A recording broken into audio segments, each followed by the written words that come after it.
নমস্কার বন্ধুরা, আমি Jayanta Raychaudhuri better life YouTube চ্যানেলে আপনাকে স্বাগত জানাচ্ছি। Learn today, lead tomorrow. Say, tell, talk আর স্পিক, এই চারটে শব্দই কনভারসেশন বা কথাবার্তা বলা এগুলো প্রকাশ করে। আমাদের অনেক সময় কনফিউশন সৃষ্টি হয়, কখন আমরা সে ব্যবহার করব, কখন আমরা টেল ব্যবহার করব, কখন আমরা টক ব্যবহার করব, আর কখন আমরা স্পিকের ব্যবহার করব। আজ এই ভিডিওতে আমি আলোচনা করব সে ভার্সেস টেল, কখন আমরা সে ব্যবহার করব আর কখন আমরা টেল ব্যবহার করব। আরেকটা হচ্ছে টক ভার্সেস স্পিক, কখন আমরা টকের ব্যবহার করব আর কখন আমরা স্পিকের ব্যবহার করব। আর এই সমস্ত কিছুই আলোচনা করব উদাহরণ সহ। ভিডিওটি শেষ পর্যন্ত দেখতে থাকুন।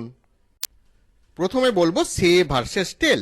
সে কখন ব্যবহার করা হয়? সে এই শব্দের পাস্ট ফর্ম, আর পাস্ট পার্টিসিপেল ফর্ম হচ্ছে সেট, এটা আমরা জানি। টু আটার ওয়ার্ডস অর সাউন্ডস, যখন আমরা কোনো কথা বলি বা কোনো শব্দ প্রকাশ করি তখন আমরা সের ব্যবহার করি। And we need not mention the name of the receiver, এবং কাকে বলছি এটা কিন্তু যখন আমরা সে বলি সেটা কিন্তু আমরা বলি না। Say is use to express a thought, opinion or a suggestion. Say এর মাধ্যম দিয়ে আমরা কোনো চিন্তাভাবনা, মতামত বা কোনো পরামর্শ এগুলো প্রকাশ করে থাকি। উদাহরণ দেখে নিই। The doctor said to take rest, ডাক্তারবাবু বলেছিলেন বিশ্রাম নিতে। এখানে সেট এটা হচ্ছে পাস্ট ফর্ম অফ সে।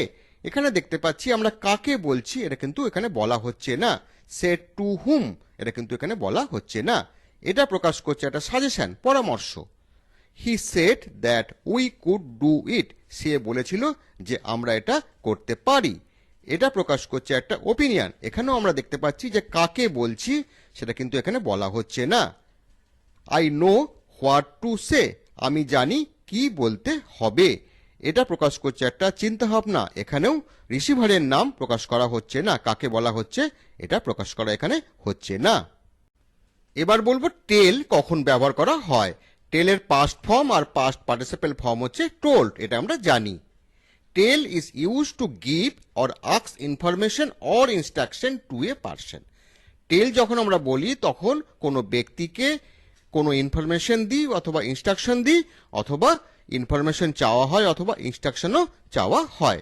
আগে যখন আমরা বলেছিলাম যে সে যখন আমরা ব্যবহার করি তখন আমরা রিসিভারের কথা বলি না, কাকে বলা হচ্ছে সেটা বলি না। টেল যখন আমরা বলি তখন কিন্তু অবশ্যই আমাদের রিসিভারের কথা বলতে হবে। উদাহরণ দেখে নিই। Can you tell me the way to the bus stand, আপনি কি আমাকে বাস স্ট্যান্ডের রাস্তা বলতে পারবেন? এখানে দেখতে পাচ্ছি রিসিভারের কথা এখানে বলা হচ্ছে, টেল মি। এখানে মি হচ্ছে রিসিভার, কাকে বলা হচ্ছে। এটা হচ্ছে একটা ইনফরমেশন এখানে চাওয়া হচ্ছে। আরেকটা উদাহরণ, we told him to keep coed. এখানে টোল্ড হচ্ছে টেলের পাস্ট ফর্ম, আমরা তাকে চুপ করে থাকতে বলেছিলাম। এখানেও দেখতে পাচ্ছি যে রিসিভার আছে, কাকে বলা হচ্ছে? হিম। উই টোল্ড হিম, তাকে। এটা হচ্ছে একটা ইনস্ট্রাকশন। আরেকটা উদাহরণ, I told him to go away, আমি তাকে চলে যেতে বলেছিলাম। এখানেও দেখতে পাচ্ছি রিসিভারের কথা বলা হচ্ছে, কাকে বলা হচ্ছে? আই টোল্ড হিম, তাকে বলা হচ্ছে।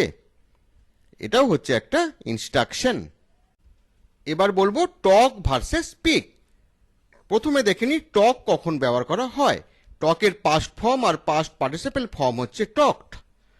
To discuss something with someone, যখন কারো সাথে কিছু আলোচনা করা হয় তখন আমরা টকের ব্যবহার করে থাকি। তার মানে এটা হচ্ছে two way communication. Talk is used both formal and informal conversations. Talk আমরা ব্যবহার করি ফর্মাল কনভারসেশনের ক্ষেত্রে আর ইনফর্মাল কনভারসেশনের ক্ষেত্রেও। কয়েকটা উদাহরণ দেখে নিই। Can we talk tomorrow morning, আমরা কি কাল সকালে কথা বলতে পারি? He does not want to talk about it, তিনি এ নিয়ে কথা বলতে চান না। আরেকটা উদাহরণ, the teacher wants to talk with her parents, শিক্ষক মহাশয় তার মা বাবার সাথে কথা বলতে চান।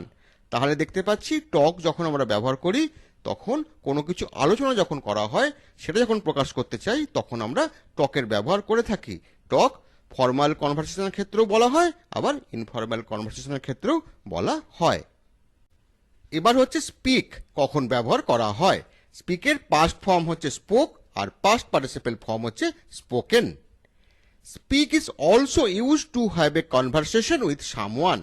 টকের মতো স্পিক যখন আমরা ব্যবহার করি সেটাও একটা কনভারসেশন বা আলোচনা প্রকাশ করে, কারোর সাথে যখন আলোচনা করি।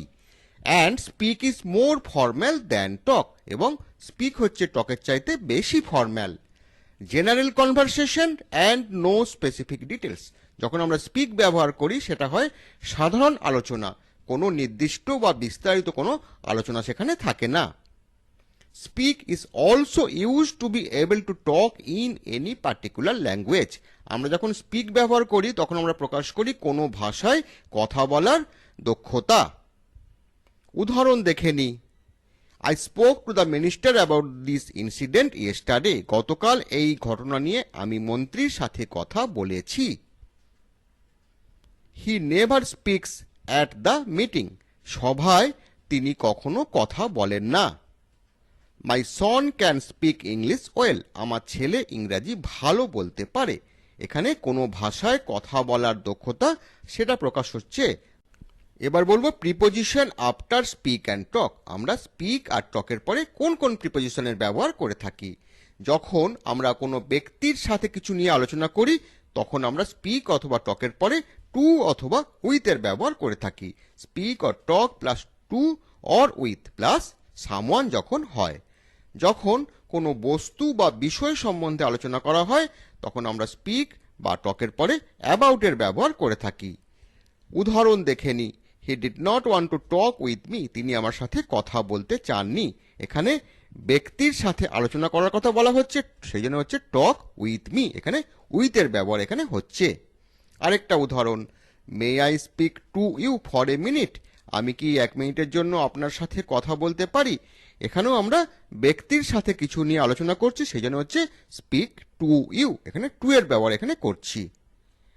আরেকটা উদাহরণ, I can talk about anything with my best friend.